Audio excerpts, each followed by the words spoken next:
আসন্ন ত্রয়োদশ জাতীয় সংসদ নির্বাচনে ঝালকাঠি ১ আসনে জামাত ইসলামের মনোনীত প্রার্থী ডক্টর ফয়জুল হক সম্প্রতি জীবনে কোনো ইবাদত না করেও কেউ যদি বিড়ি সিগারেট টেনে দাঁড়িপাল্লার দাওয়াত দেয় আর তা আল্লাহ কবুল করেন তাহলে তার পেছনে সব গুনাহ মাফ, এমন মন্তব্য করেন তিনি। গত বুধবার ৭ জানুয়ারি দিবাগত রাতে ঝালকাঠির রাজাপুর উপজেলায় একটি নির্বাচনী উঠান বৈঠকে বক্তব্য দিতে গিয়ে এসব কথা বলেন তিনি। তার এই মন্তব্য ঘিরে সামাজিক যোগাযোগ মাধ্যমে ব্যাপক আলোচনা সমালোচনা শুরু হয়। তবে এবার নিজের বক্তব্যের ব্যাখ্যা দিয়েছেন ডক্টর ফয়জুল হক। নিজের অবস্থান ব্যাখ্যা করে ডক্টর ফয়জুল হক বলেন, আমার বক্তব্যটি মিসলিড করা হয়েছে। একজন এমপি প্রার্থী হিসেবে সব শ্রেণী পেশার মানুষের উদ্দেশ্যে কথা বলতে হয়। সমাজে দাড়িওয়ালা, দাড়ি ছাড়া মানুষ, বিড়ি বা সিগারেট খায় এমন মানুষও আছেন।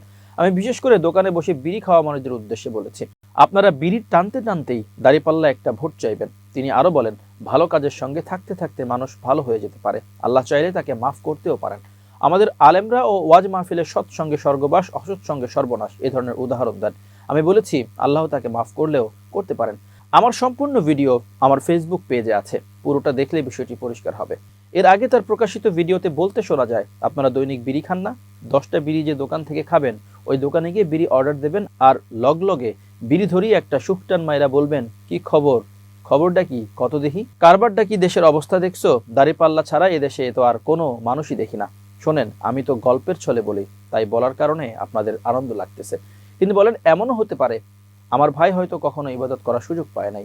ওই শুকটান দেওয়া বিড়ির মধ্যেও যদি সে ওই দাড়িপাল্লার দাওয়াত দিয়া আল্লাহর দ্বারে কবুল হইয়া যায়, এমনও হইতে পারে পেছনের সব মাফ করে দিয়া আল্লাহ তারে তো ভালোও করে দিতে পারে।